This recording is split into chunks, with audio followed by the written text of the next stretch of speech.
My name is Denzel. My name is Rahayan. My name is Rahabi. My name is Abang Muhammad.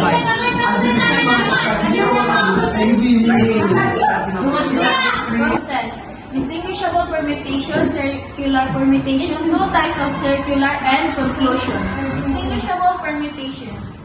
Distinguishable permutation refers to the permutation of a set of objects where some of them are alike. The number of distinguishable permutation of an object when P are alike, Q are alike, R are alike, and so on. So the formula of distinguishable permutation is permutation equals n factorial over P factorial, Q factorial, and R factorial. So let's call Narkibalit to give an example of distinguishable permutation. We have two examples. The first one is already answered. So I will explain how I get the answer. So the question is find the number of distinguishable permutation of the letter Ohio. First, you identify the given word, the Ohio. So, and you check the repeated letter. So since the O is repeated, we use formula of P n factorial.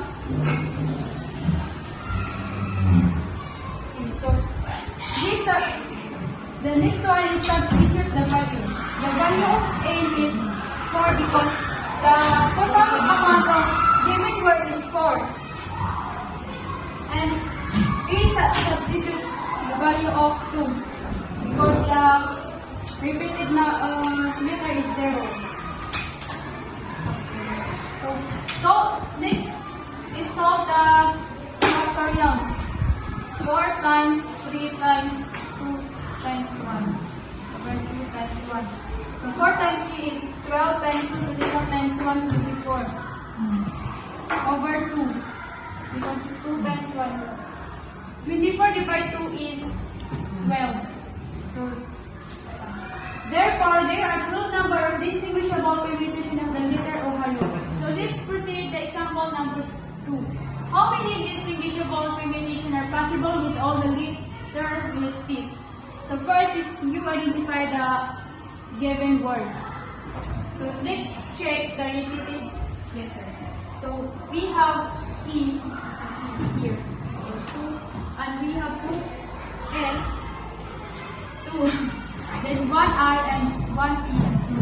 Okay. So since 3 letters repeated, we use formula I. Let's write the given first.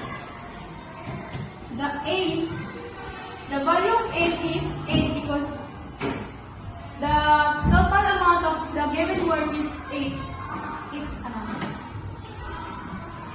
So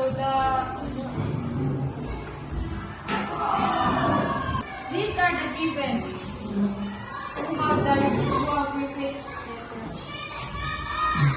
So we use the formula of the distinguishable permutation.